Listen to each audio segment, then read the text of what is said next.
What's going on, guys? It's Tony with Urban Girl Scout Media, living the dream as always, and coming to you today to go off the rails and talk about some Magic the Gathering stuff that, it's been on my mind for a while.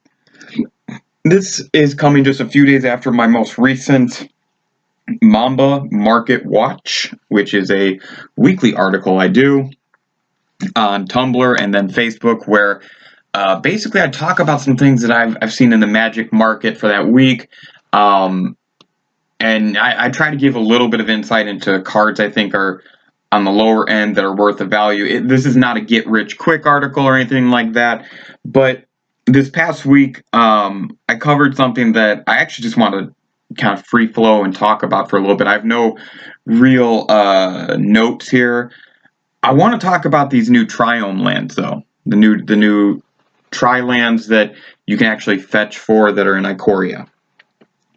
These are interesting, guys. These are truly interesting lands. And the article I put out this week, it talks about how these cards are basically floating between $4 and $6 as of the release. And I think that they stand to move up to that about 9 to 13 range on average. And my rationale here is there's two factors to this. First is this is a tri-land that you can search for with a fetch land. That's huge in my opinion. Doesn't matter if it comes in tapped. That is huge.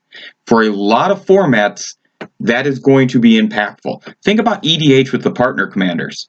I think the color splashing in EDH right now really just lives within that realm of things to help it grow.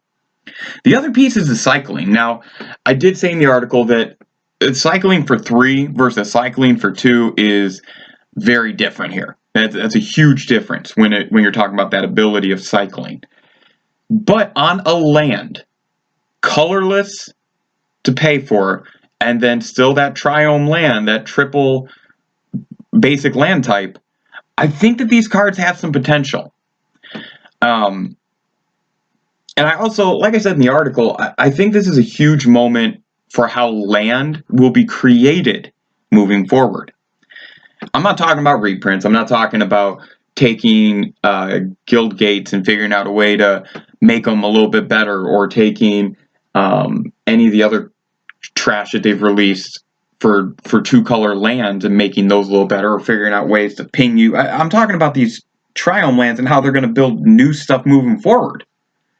I think that for a while they've wanted to do tri-lands, and this is their first attempt at it. I don't think it'll be their only attempt.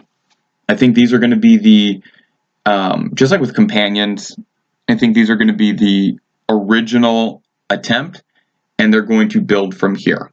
They may make them a little more powerful. They may do something different. They may remove the cycling altogether. I don't know. But I do see this as being a huge moment for the future of this game. Remember, land is the essence of how you're going to cast your spells. So the simpler they make it to color splash, and the simpler they make it to manipulate the colors together and mash them all up, the more that cards like this intrigue me. Also, if you've paid attention over the years, I've said real estate in Magic is the way to go. Because of its demand and because of its necessity to play the game, real estate's your best friend right now, and constantly. I don't think that there's a lot of people that argue that with me. There are cards, of course, that are not lands that have huge value, things like that, but I think if you're looking for some of the safer things to really put your time, money, and effort into, it's land. I'm excited. I really am. I think that tri-lands are, and I keep saying it's like a landmark moment for the future of this game. I really believe that. I really think that we're going to see these cards continue to be made. They're going to try and find ways to give us a little bit more speed and variety in our lands without doing duels or just shocks. That's truly what this feels like.